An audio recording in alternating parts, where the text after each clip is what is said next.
Monica, hello. Hello. Hello, How are you, Twin. Monica? Hello, dear Monica. I'm fine, thank you. I'm fine. And you? Yes, getting better, trying to be fine, but I have a little bit sore throat. Yeah, poor. I'm you. sorry.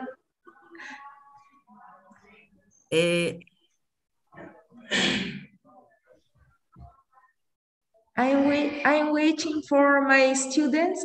They will come here at about 8:30. Yes. It is 9:30 here in Turkey. Yes. And we are ready. My students organized are organized and ready to ask their questions. Very well. That were chosen. Perfect.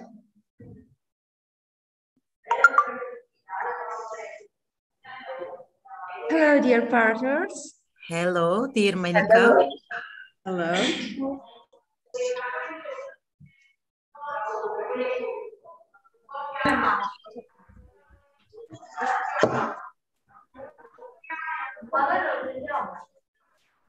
Tülin Hocam oturum sahibisiniz. Monika da aynı şekilde. Bir sıkıntı yok. Canlı yayındayız şu anda. Onu arkadaşlarımıza da Power on. In your active mode. Görüntüyü kapatayım bir dakika.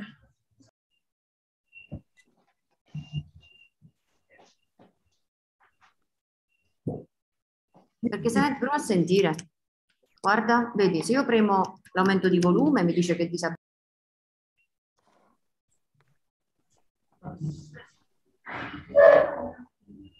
Ci siamo ragazzi.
Żeby latać.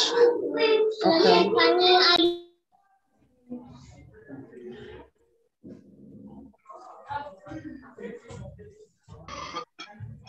Merhabalar. Merhabalar. Good morning. Good morning. Merhaba Serap Hocam. Hello, hello, hello. Hello, dear Serap. Good morning, everybody.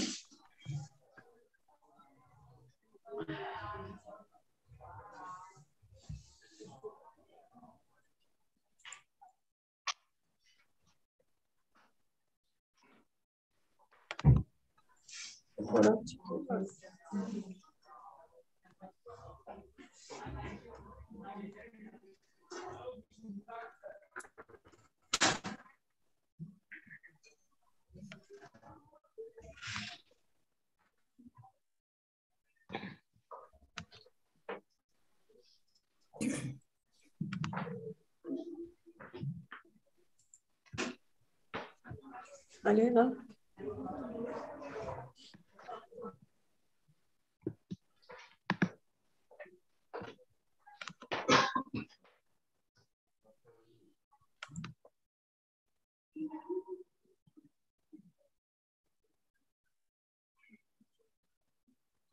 Yes, dear Tülin, if you want, dear Tülin, can you hear me?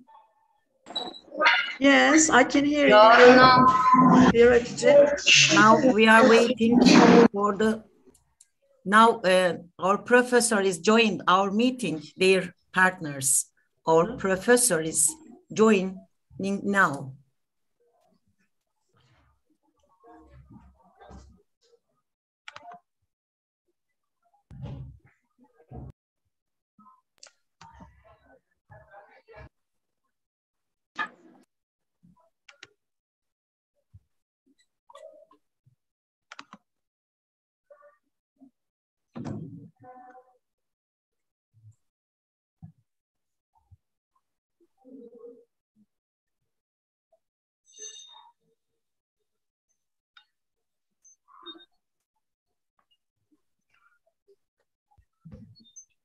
Hello, Professor Bassett.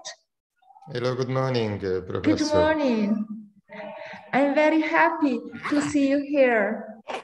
I'm waiting for my students. I am happy to be here. Hello, good morning. Good Hello. morning. Hello, welcome.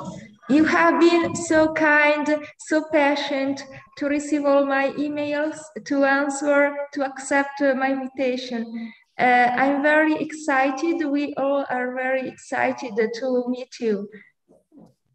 Well, that is great. I thank you so much. I think that this activity you have done with eTwinning is extremely important, and it's really also nice that you are inviting us from the university to discuss with you. I think it's part of our rule, and then I'm really happy to do that. Thank you so much. And I think your students will be fantastic. So I'm really anxious to get their question and to discuss with them. Thank you so much. I hope so. Dear Hatice, could you please make Professor Bassett co-organizer? Okay. Thank you so much. You can also do this, dear Monica. Okay. Yes. Okay, thank you. Not at all.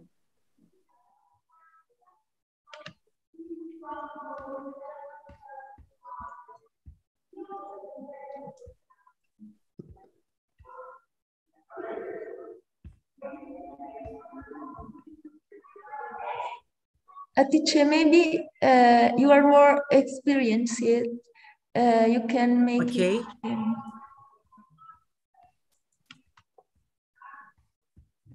Yes, done. Okay, thank you so much. He has to share his screen and show a presentation. I will try now to see if it works. Okay.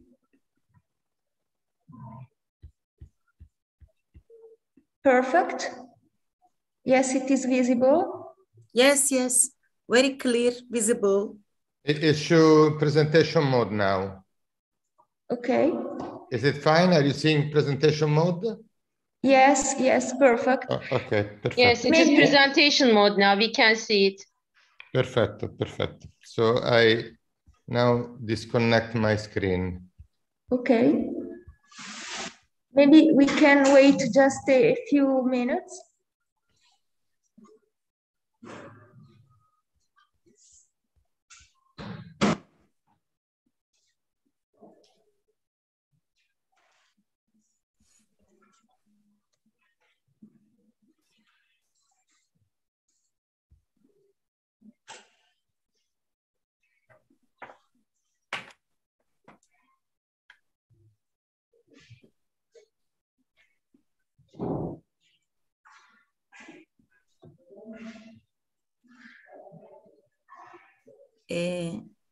Dear Monica, our students can wear their mask, please?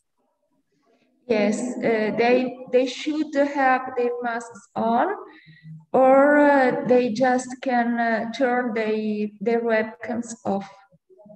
But it is important because this meeting is being recorded. So it is very, very important. It is essential, otherwise we can't share the recording. Dear students, please wear your masks. Dear students.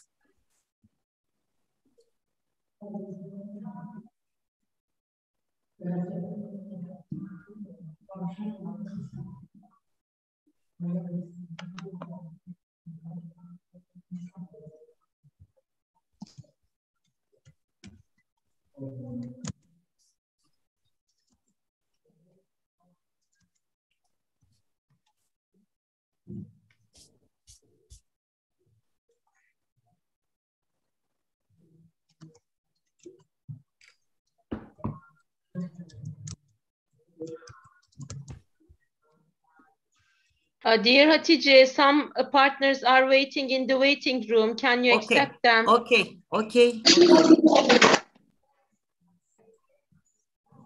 And dear Tülin, you can also join our partners. You also. Yes, I accept them also.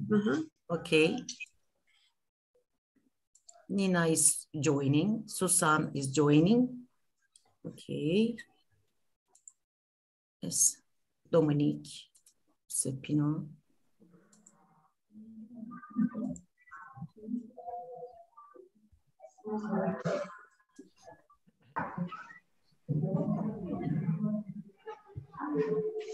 Hello. Hello.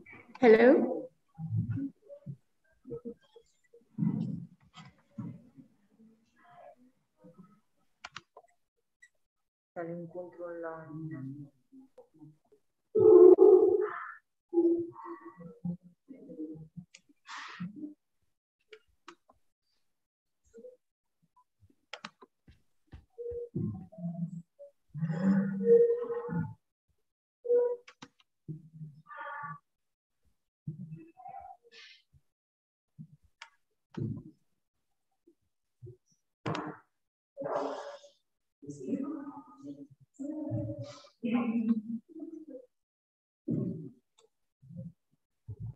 Hello, everyone. Hello. Hello, Susanna. Now, we are waiting for maybe 2-3 minutes more, and then I think we can start. We are a good number of participants. Good morning, Juliana.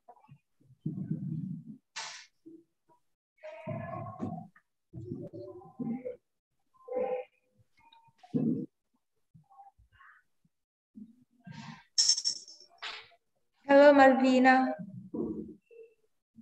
Hi, good morning, everyone. Good morning.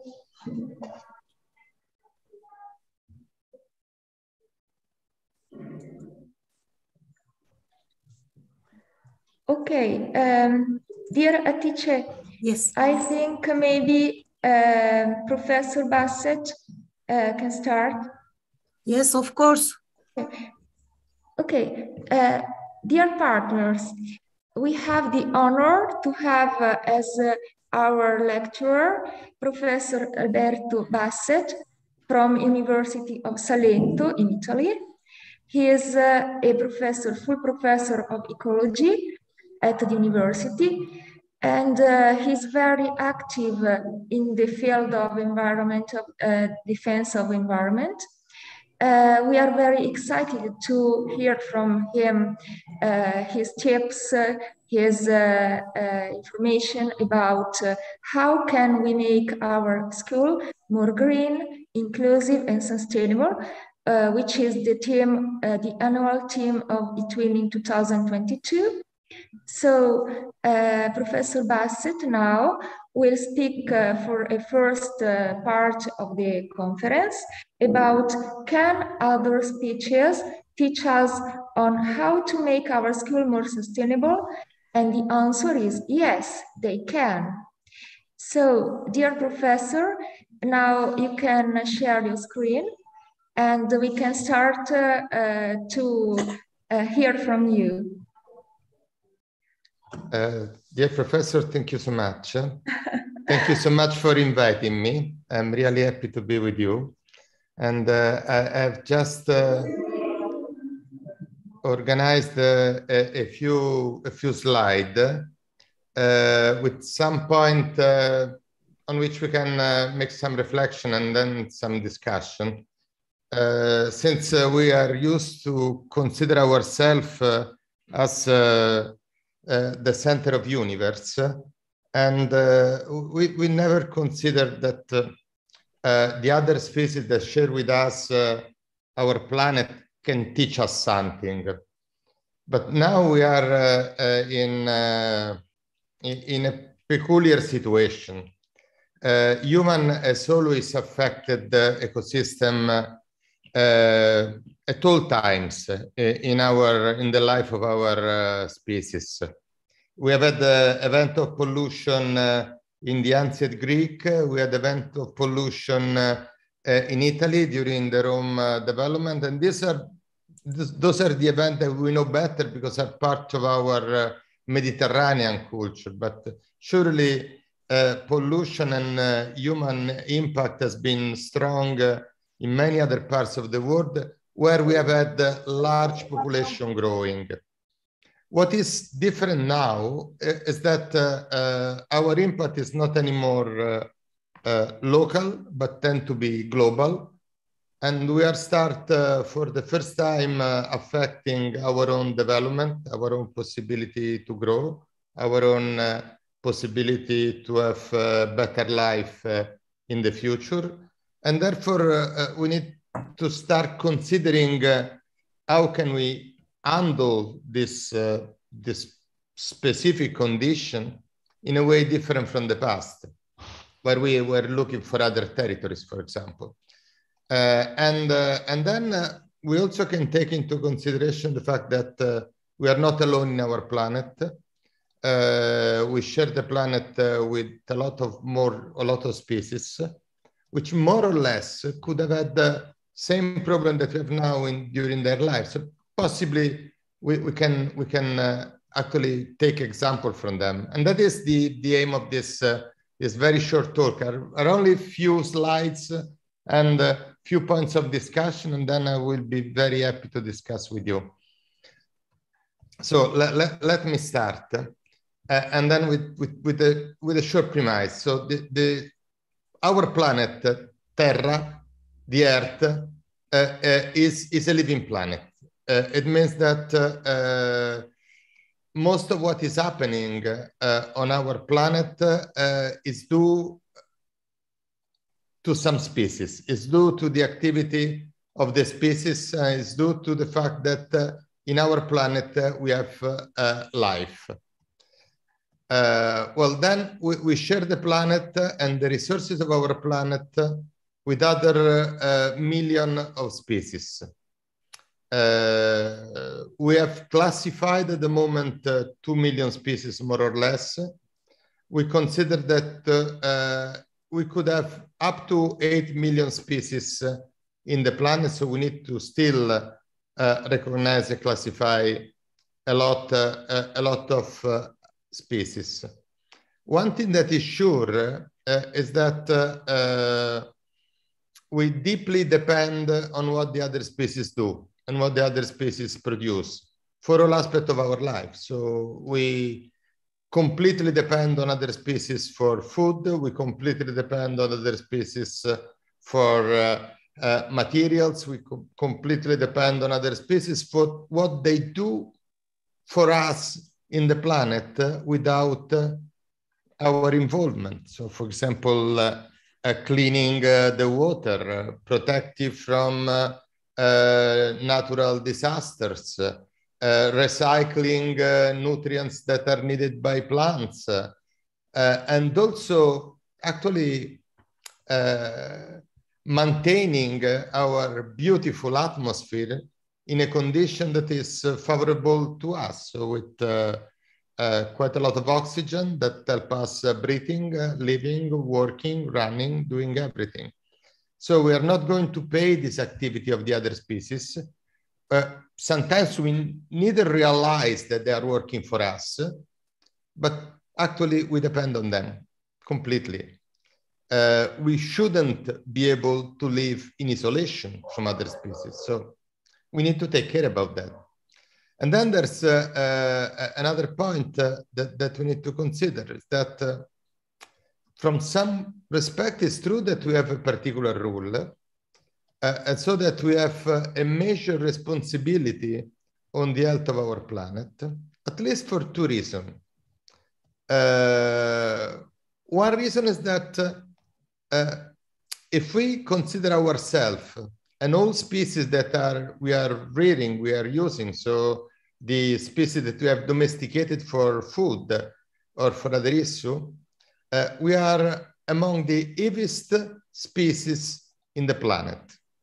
If we could be able to put on a balance all possible individual of mammals on our planet, then we realize that 95% of the overall weight is represented by the weight of ourselves and our domesticated animals. The wild mammals represent only the 5% of the overall weight. So we are impacting the planet. We represent a huge mass of living organisms in the planet. And then there's another point, that we are the only species which may design a strategy for the planet in the future. All other species actually are moving themselves, are evolving according to natural selection. And natural selection is actually driving the potentiality of species to be adapted to ecosystem. And in the short term, it's working only at the species, at the population and species level. So we have a biological evolution, we have a cultural evolution. We can realize that we depend on the planet in the short and in the long term. And then we are the only one that in the short term means even decades of years, hundreds of years, which is extremely short term with respect to the billion of years of evolution. So in this short-term period, years, decades of years, century, then we are the only one that can design a strategy for an healthy planet, healthy for us and healthy for all the other species. So we have responsibility, we share the planet, and then we could actually try to see in a very short lecture on ecology, economics, and social science, which can be given to us by the microbial, plant, and animal species which share with us our planet. I will try to be short, and then an additional introduction. So what can the other species tell us? These are only a few things. They can tell us much more, but they can tell us how the atmospheric gases are controlled. They can tell us which is the best solution balancing consumption and recycling. They can tell us what are the advantages of a social rather than an individualistic behavior, which is extremely important nowadays, because now with our cellular phones, we are like to be a functional unit, and we think to be independent on all others. But then we will learn from the other species that social is much better than alone. And then how relevant are inclusiveness and diversity on community and ecosystem performances. That is something they can tell us. And I think that they are trustable. There are a number of reasons for which what the other species would like to tell us is trustable. It's something on which we can build some strategy. And there are at least two reasons that we can consider. Well, they colonized the planet much, much earlier than us. So they were basically start learning how the planet is working and how it's possible to achieve stability in a planet much earlier than us. And then the average life is 10 million years. So every single species stays on a planet on average for 10 million years. So what we can consider is that what they do in order to get energy, to use energy, to maintain stability, it's something that has had quite a strong success, no? That were successful species.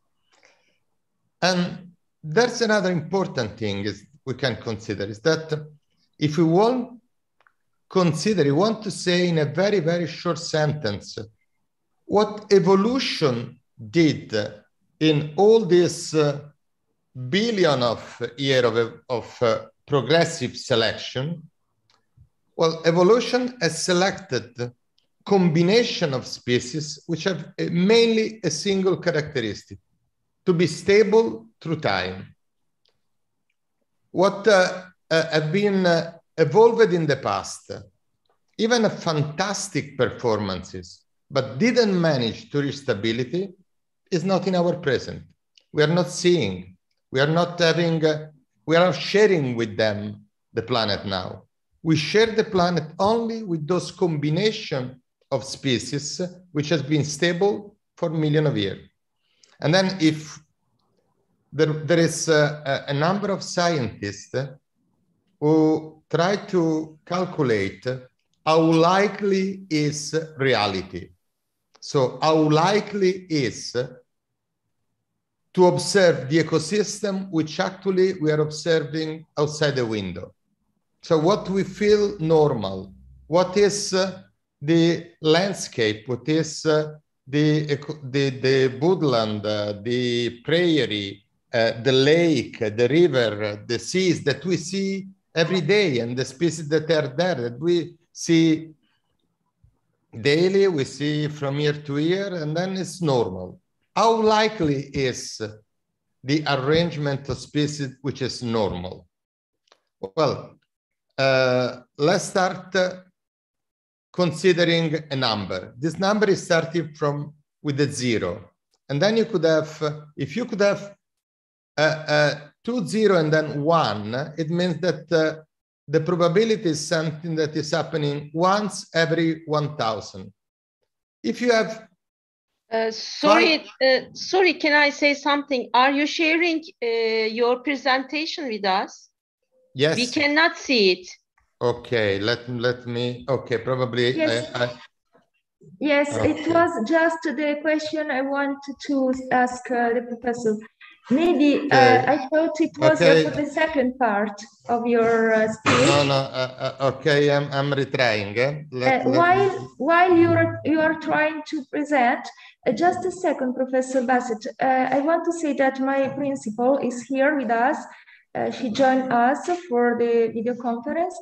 So maybe Professor Daniela De Fazio wants to say a short greeting to all of us, because she is very busy and maybe then she has to left the conference. So, dear head teacher, do you want to greet us? Io parlo male l'inglese, quindi rivolgo il mio saluto al professore in italiano, perdonatemi. Professore, sono la preside della scuola, io la ringrazio veramente di cuore per aver dedicato questo tempo a noi, soprattutto su un tema come quello ecologico del pianeta sostenibile, che è un tema che ci sta molto a cuore e sul quale la scuola investe molto. Grazie a tutti e buona giornata.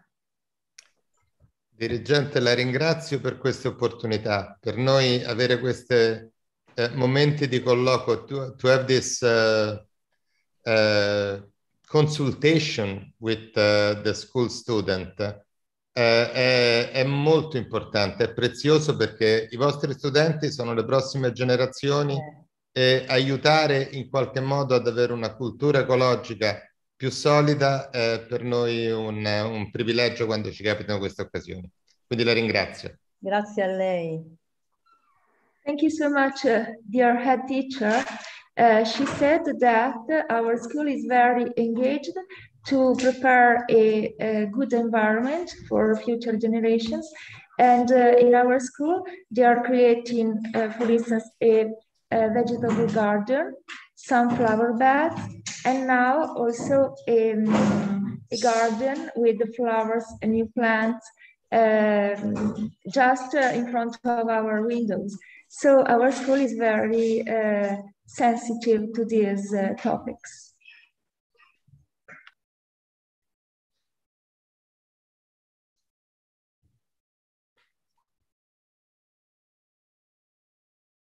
Okay, so now I have shared the screen. So let me go shortly back. And Professor Frigerio has the presentation, and clearly can share the presentation with all of you after this meeting, can distribute the presentation. It's fine. Yes, yes, you're very kind. It is a nice gift you make us. Let me try now to just to show and to go back. Okay, that was the first slide on the premise. And then these are the point of introduction. I was discussing just a few seconds on this last point, is that dealing with the stability. Because as I was saying, is that we can try to evaluate the probability of stability, of the probability of existence of the ecosystem that we see every day around us. And I was saying that if we have a number which is a 0, we then follow to 0 and 1. It means that have a probability of 1 per 1,000. If we had 5 0 and 1, 1 per million. If we had 8 0 and 1, 1 per billion. And then the number that is describing the probability of occurrence of our ecosystem is a 0 followed by 107 0 and 1. So it means that it is actually impossible to have the combination of species that we actually see every day around us, which are normal. And then the only reason for having this kind of, the only force was driving the system to build the ecosystem we have around us is simply that natural selection was working for billions of years, producing and improving from time to time continuously a combination of species which has the property to be stable. So that's why we can actually trust on the species view. And then we have a few slides to see what they can tell us. First of all, starting with plants. Plants are incredible organisms. They are doing fantastic things. We don't realize, we see that plants simply stays on the ground. Well, but plants have started to remove carbon dioxide from the Earth atmosphere about 2.7 billion years ago. So the original atmosphere of our planet was completely without oxygen and was actually composed mainly by carbon dioxide. So slowly the plants were taking the carbon dioxide and bringing the carbon dioxide into the organic matter, and even more slowly they were start pushing oxygen, first of all in the water, then they were oxidizing the rocks, and then they were start pushing the oxygen in the atmosphere. If we know that the first photosynthetic organism has been evolved about 2.7 billion years ago, it's simply because it's the age of the first rocks that we have on our planet that were starting to have oxygen on their, that are oxidated compounds in the rock. Well, then there's another action that is done by plants, that they also push vapor water into the atmosphere. And while they are doing that, which is called evapotranspiration, is that they are pumping the nutrients that they need up to the leaves from the groundwater to the leaves. And in this way, plants actually on our planet manage to accumulate 450 gigatons of carbon. And there's another even larger amount of carbon, which has been sequestrated by plants in the past, and now is in organic matter that is stored in the soil, in the sediments, and in what we call sedimentary rocks, or also in the fossil fuel that we have in the ground. Well, so plants have been and are accumulator of carbon dioxide. And if we have oxygen in the atmosphere, is that because most of the carbon dioxide that has been pumped by plants into the organic matter has then been stored in soil, sediment, and rock. So first of all, we can control the atmospheric gases thanks to the plants. And then plants are also another incredible property. So we see that our planet is a green planet. And that is a green planet, again, because plants are incredible organisms. They don't escape, they don't hide themselves. They need to stay in the sun. They need solar light, but they're able to defend themselves in a really great way. So most of the biomass they produce is not eaten by the herbivores, but enter the soil as organic detritus, what we call non-predatory loss of food webs. So the plants are producing compounds that are toxic for many consumers, or they are not digestible by many consumers, so they defend their leaf. And then the organic matter that they produce is entering the soil, and then microorganisms and detritus feeder utilize this organic matter many times, reducing it in size before complete mineralization, before all the organic matter that has been produced by the plant is then decomposed into the elements that are part of the organic matter. On average, only 10% of what the plant produces flow through the herbivore carnivore food webs. So flow directly into consumption, and part of this organic matter is then entering the detritus again as non-assimilated organic matter by herbivores or by carnivores and so on. So in the ecosystem, the rule is recycling. All the most of the energy is flowing through recycled organic matter, and only very few is from a direct consumption of newly produced organic matter by herbivores. That is another story that they're going to tell us. Well, together is better. So social behavior is better than non-social behavior.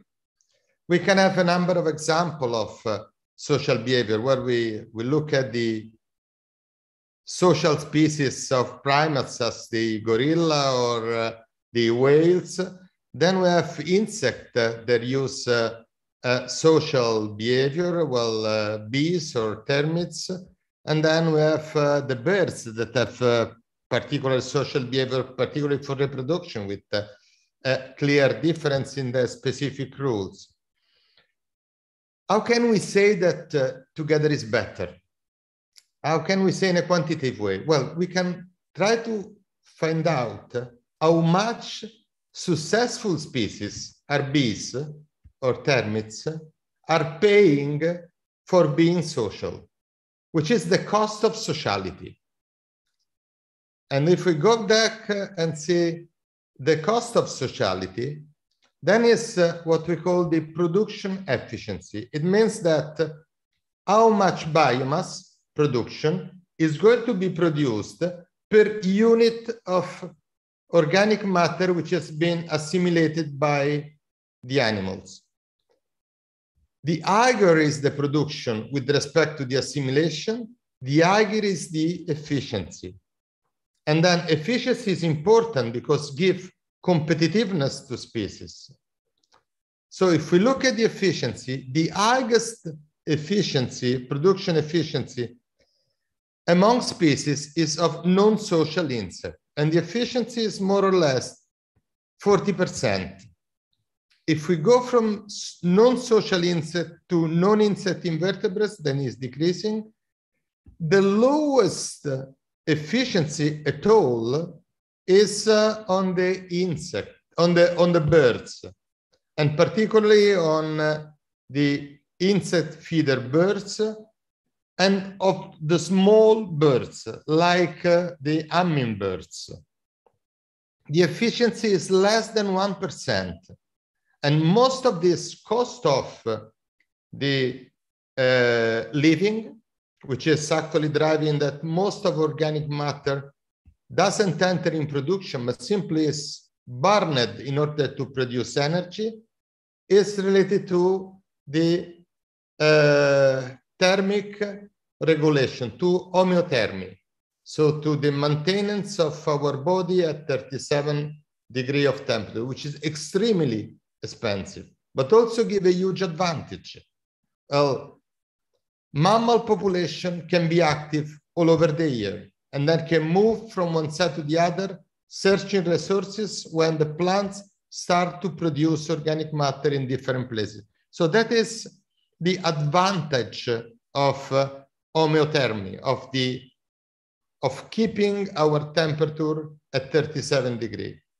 But then if we look at another component, which is social insect, well, social insect have a production efficiency which is only 10%. So it's 4 times lower than that of non-social insects. So it means that the social insects are paying a lot of energy for communication and paying a lot of energy for their social behavior. And if they're paying such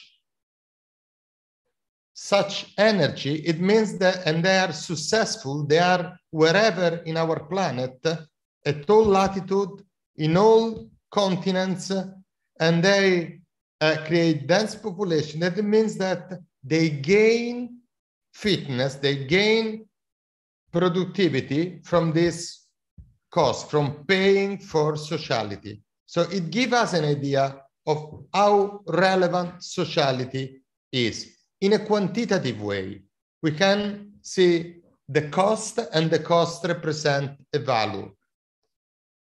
Well, there's another component for which we can say together is better, and is the diversity. It is not only a great value to have sociality and communication within individual or among individuals of the same species, within population, but then we can realize from what is happening in nature that it is also a great advantage to have together different species, to have a diverse community, to have a species-rich community. And that is some way a paradox. What we are seeing something more than getting together. Well, our planet is a planet of migrants. Every species has immigration and emigration. We can say that in the history of human, every population has been immigrant somewhere and has a immigrant from somewhere else. So immigration and emigration is something that is part of life in our planet. But the increasing density and increasing diversity, particularly increasing diversity, is something that is still puzzling science for a number of reasons. And I will try to explain in a very, very simple way with this diagram. Here you can see the evolution of life evolution of photosynthesis, evolution of eukaryotic cell, evolution of animals, the conquer of terrestrial environment by plants, and then we are here, just a teeny red line in the history of evolution of our land. What is characterizing all this evolution? Well, the solar energy, which is reaching the Earth, is a constant. There are 2 calories per square centimeter per minute. The plant primary productivity is almost constant since 300 million years. And basically, they are a fixed amount of carbon produced per year. It's a lot, but it's fixed. Well, if we consider the animal, well, the animal have an unlimited reproduction potential. So every single individual can produce, every single female of a number of species can produce hundreds of thousands of offspring, of newborns per reproduction event. So the animal can fill in our planet very easily in a few million years. Actually, it's something that we don't see. So I don't know how many of you are in a place which is close of a lake or close of a coastal region where you can swim during summer when it's warm. Then I'm sure that none of you have had problems with putting around fishes that were filling in the water, even though every single female which is reproducing can produce up to 300,000 newborns per reproductive event, according to their size. So fish will be very, very easily filling the sea if it was possible, but it's not possible because they are limited from resources. Growing population which is growing in number, then saturate resources. Then all species are resource limit in our planet. We were not. Up to a few years ago, we are start to be limited. We will be more limited in the future. And what is happening is that when resources are limiting, then individuals need to compete for resources within population and among species. It's what is happening in many of our countries now. We don't say not for food, but for work. No? If there is not so much work around, then there's a competition for work. And we hope that we will manage to get the United Nations goal with no poverty and no lack of food, that will actually remove population from the starvation and for the poverty. But then we need to consider that if all resources are there, then we need to be creative to do that. Then we need to create a new future for us. And that's why you are needed, because you are the future.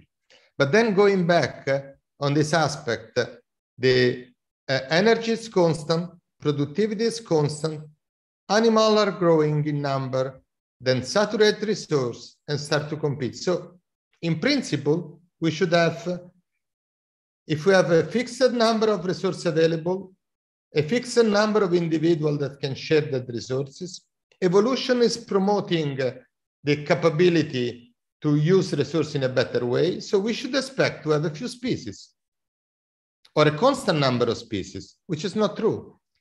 The biodiversity in the last 600 million years has continually increased, which we say with huge extinction from time to time, but is always continuously growing.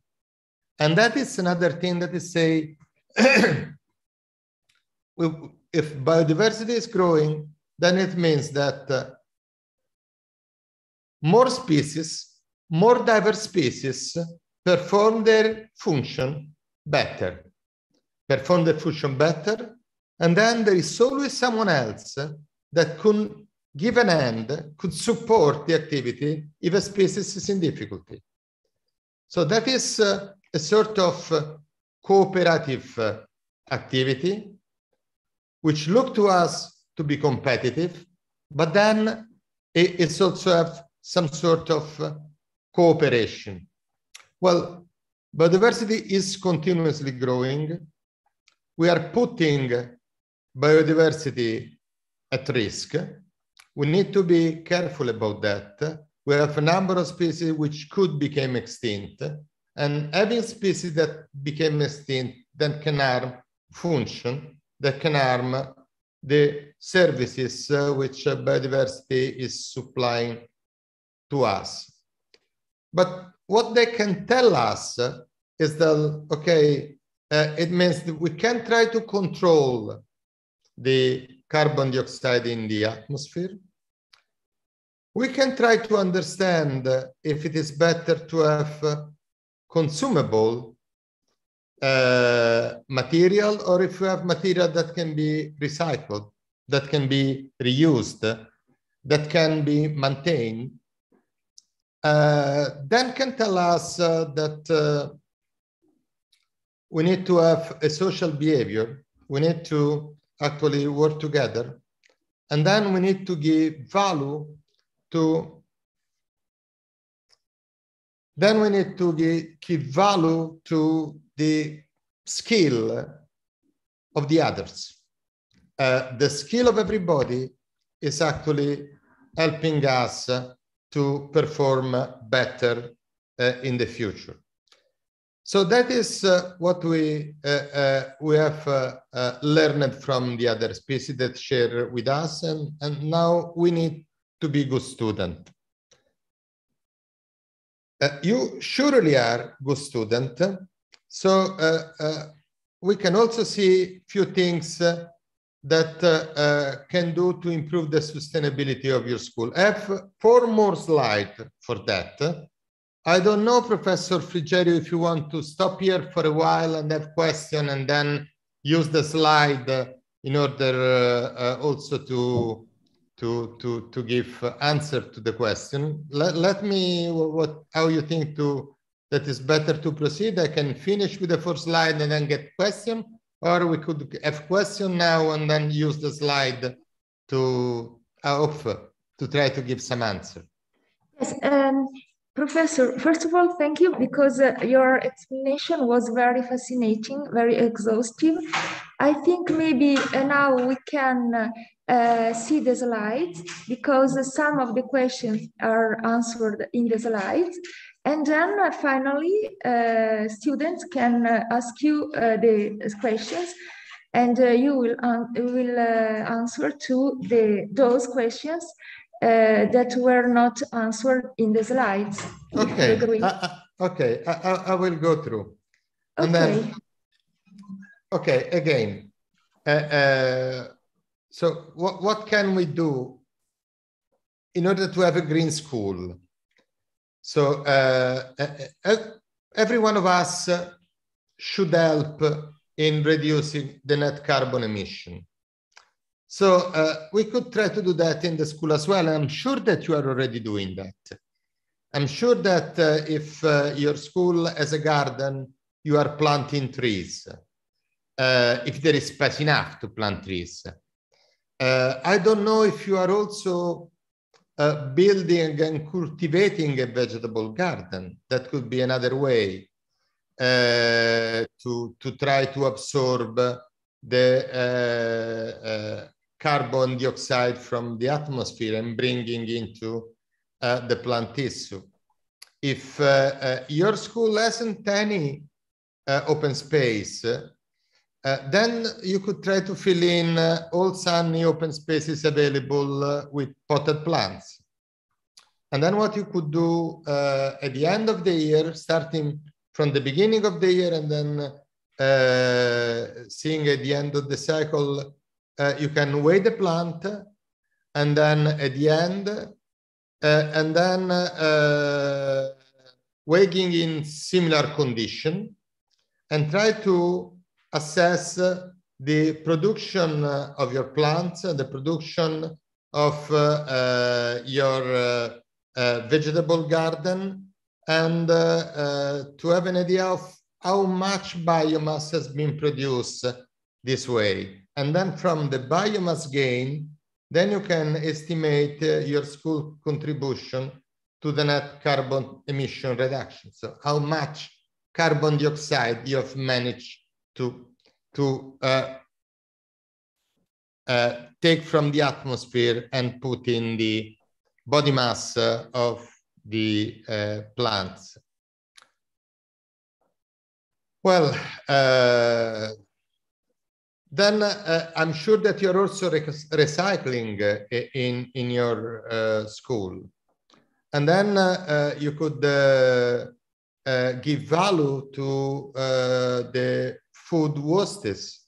For example, the vegetal part of the food wastes or the bread, you can compost in them directly at school. And then you could use the compost to fertilize your vegetable garden. And then you could use your vegetable production for your sandwich or for your fruit meal in the break time between lessons. Of course, you will not manage to produce so much vegetable or so much fruit for all of you or for doing that every day.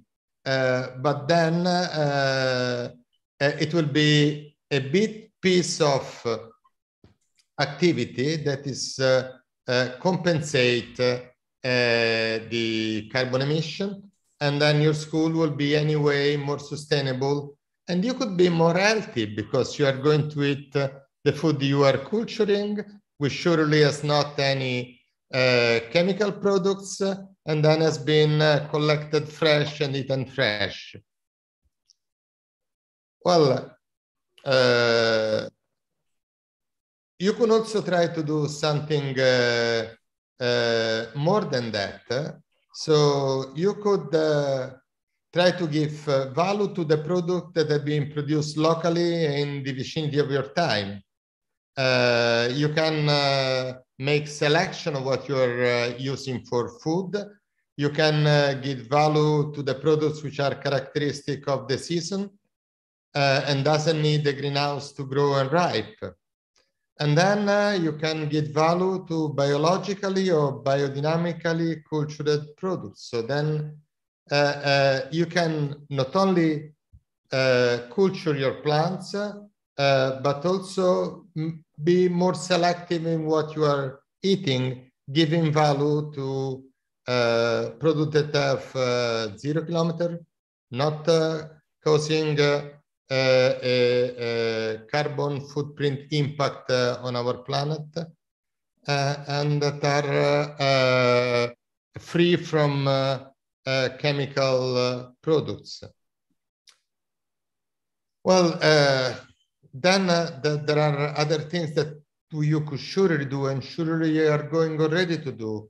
So you can propose social activity involving all students in lab activity. You see, social is better, together is better.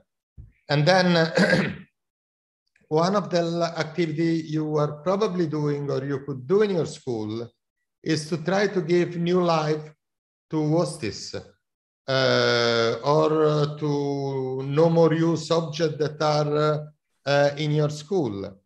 And you could design with your teacher the lab activity and the plans for the new object you would like to manage to produce.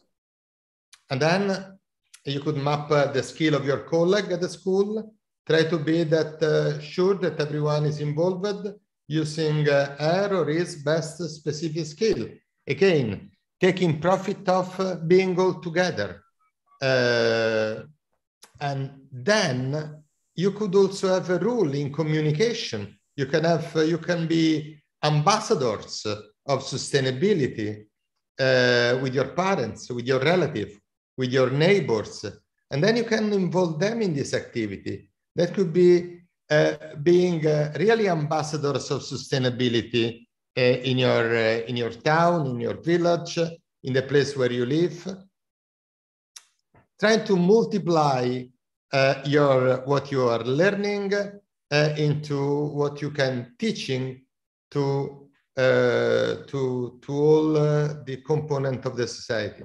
We are involved this year in a project with a number of schools in Salento, in the region where we live, and then it's a project where we have had a number of discussions, a number of seminars, a number of lectures with the students of the high school and of the university, and then with the cascading effect, they were then teaching to the school of the intermediate school, of the primary school, and the maternal school, and then we are creating a community, and then it's a community that is working. I'm sure that you can do much more, and you can have a number of plans in order to give value to diversity and to the inclusiveness in your school, which not be only green, but also inclusive, and also without any differences of any type among the student and in your community. So I have actually concluded now. There were just a few ideas, and then thank you for your attention, and I will be happy to try to give answer to your question. Questions are always fantastic. Answer depends. So I will try to be as clever as you answering your questions. You know, Professor Bassett, fantastic was your presentation. So rich in information, in useful tips. We are very, very happy to have received all this information by you. Now, there are just a few questions our students will ask you. So, Tulins, please, your students can ask questions.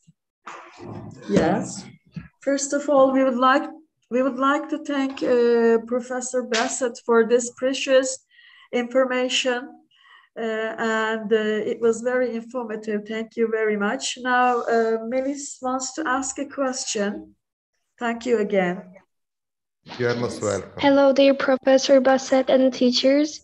First, thank you so much for sharing your valuable knowledge.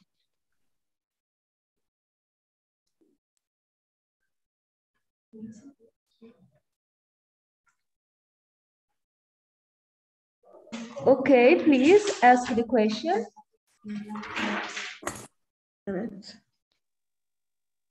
Do you think the measures taken by the states about environmental issues are sufficient? Well, it is difficult to say what is sufficient to do, because we are in a condition that is new for us as well. So we know what we can do in the short term, and we know what we need to do in the long term. So what I think we need to do in the short term are basically two things. One thing is try to bring back from the atmosphere as much as carbon dioxide as we manage. Since 2000 years ago, the concentration of carbon dioxide is increased a lot. We don't say that it doubled, but from 250, 270 parts per million, we are now over 40, over 400 parts per million. And then it's mainly for our use of fuel fossil. And then we need to take back this carbon dioxide into biomass. That is something that we need surely do. Probably we need to do some more. And then you are the actors now. We are not professor at the university being the actor, but you student, you new generation are the actor, because you need to try to change our approach to the use of resources, our approach to the economy, our approach to our to the organization of our society. We have a huge work to be done in front of us in order to be able to get advantage from the future development of the planet. And then is a work which we cannot say now how hard will be, but surely we need to start. Okay, thank you so much. The second question. Thank you so much, dear professor.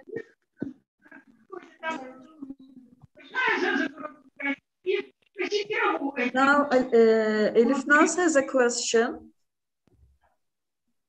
All right, so can you inform us about the difference between upcycling and recycling? Okay, I probably managed to listen correctly because there is a bit of noise. So I think that the distinction is between upcycling. I can ask again. No, probably, and probably I managed to understand, but it is the difference between upcycling and recycling. Is it correct, Tatiana? Yes, that's correct. Okay, okay. So, well, we need to recycle things. And then recycling is what is happening in the ecosystem. That is the reworking things and producing something different. So we say from your food, then you can take, you put in the container which can produce then compost, and then you can use the compost in order to culture your plants. So you are recycling, and in the recycling process then you are completely changing things. You are coming back to the original material, and then you produce something new. With the process of upcycling, you are giving new life to something which is not being used anymore. And so you can give new life to the plastic bottles.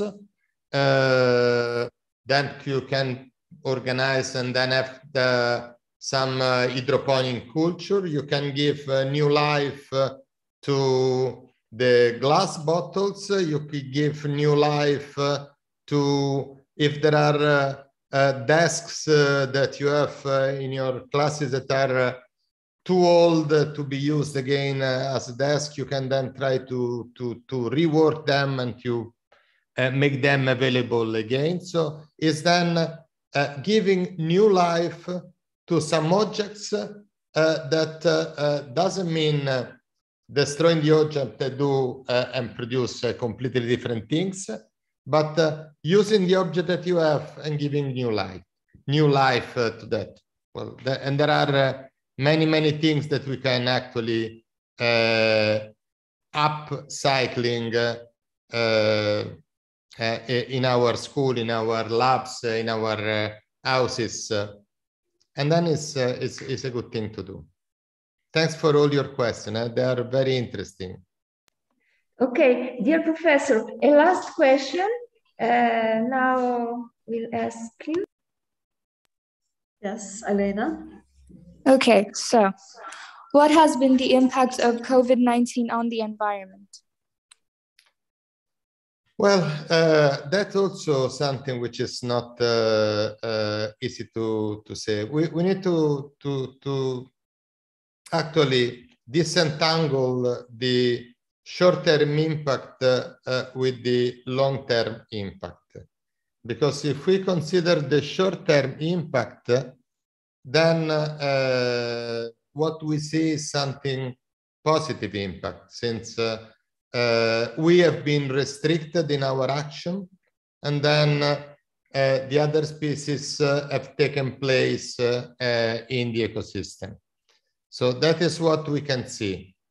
But there are a number of things that we cannot see or that we cannot know.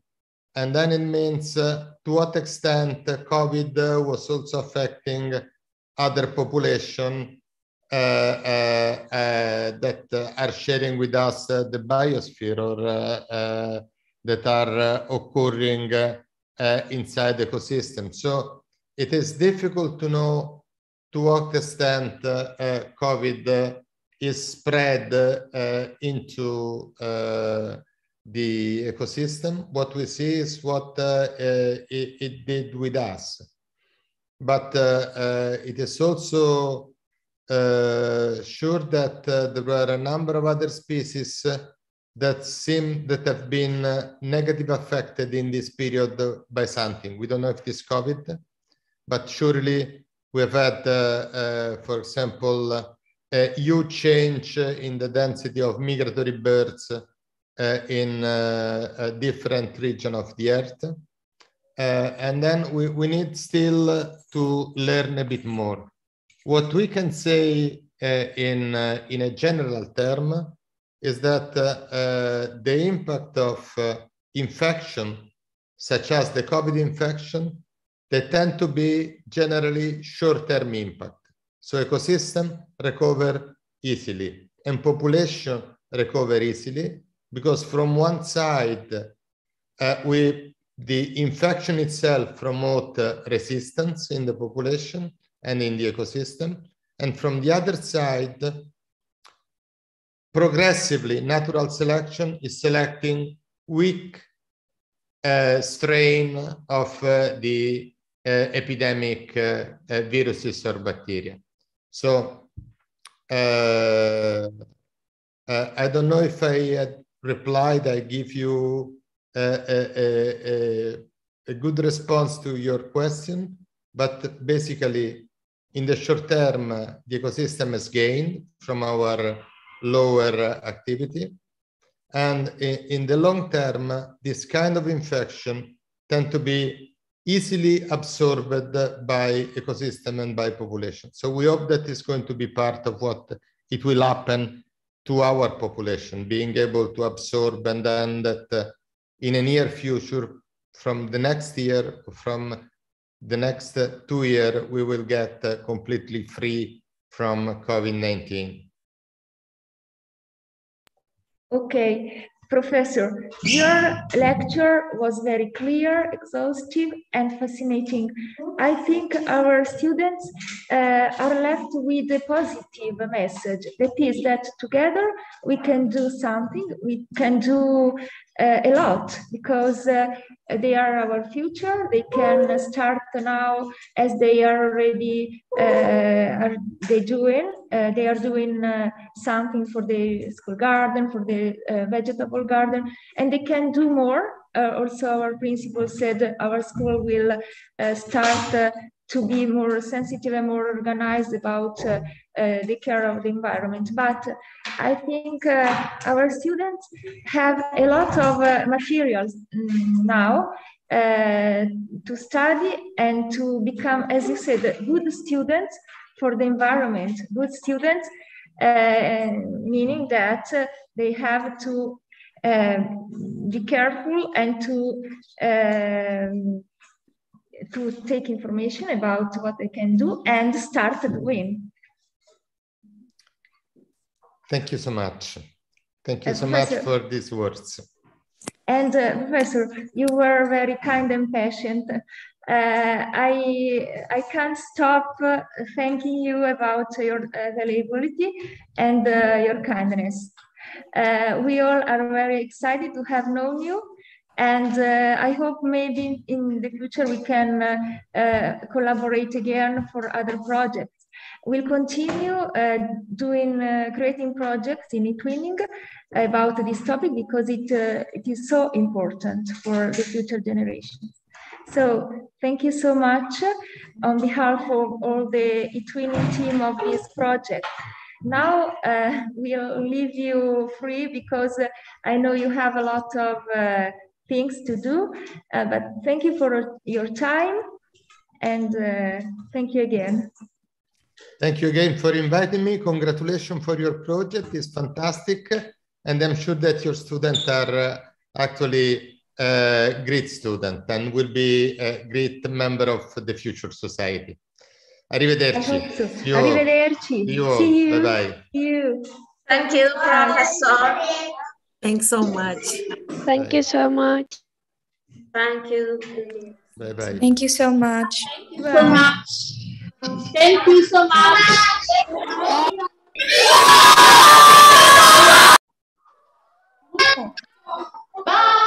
Bye. Ciao.